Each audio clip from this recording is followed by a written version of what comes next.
tug'ilgan kunim edi. Shunga ham yig'laydimi? Yo'q, unga emas.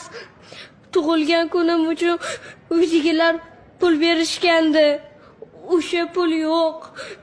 Boya tanaffusga chiqqanimda kimdir olibdi.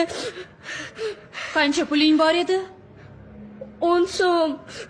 Ancha katta pul-ku. Ota-ona bolasiga katta miqdorda pul berishi bu yaxshi emas. Demak, sinfda o'g'ri o'quvchi paydo bo'libdi.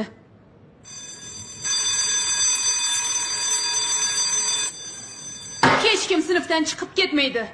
Men o'zim sumkalaringni bittama-bitta tekshirib chiqaman. Qani, Farangiz, ko'rsatchi sumkangni.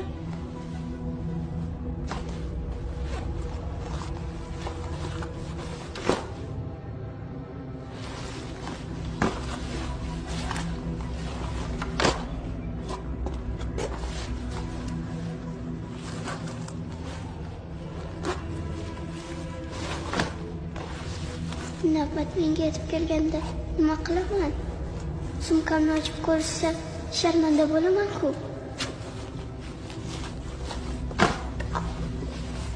Mutabar, sumkangni ochib ko'rsatchi. Yo'q, ochmayman. Mutabar, ber sumkangni. Yo'q. Ber dedim senga. Yo'q. Aytganimni qil. O'g'ri.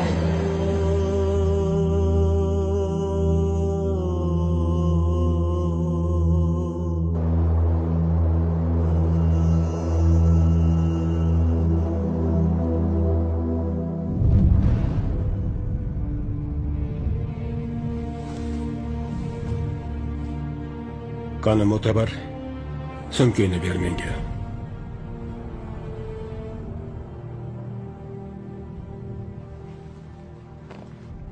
Men noilojlikdan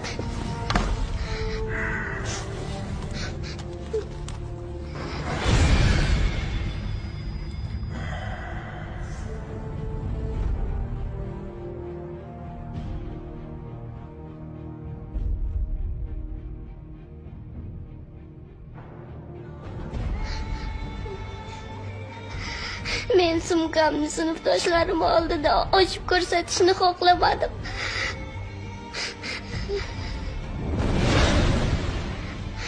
Ular menga past nazarda qarashlaridan, ustimdan kulishlaridan qo'rqdim.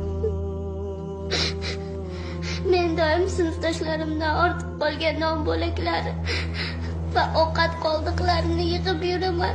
Uyga borganimda esa onam, men va ukalarim bilan bularni birgalikda baham ko'ramiz. Mening otam o'lgan. Onam kasal. Ukalarim och. Bizning bundan boshqa tirikchiligimiz yo'q. Iltimos, bularni olib qo'ymang. Men o'g'ri emasman.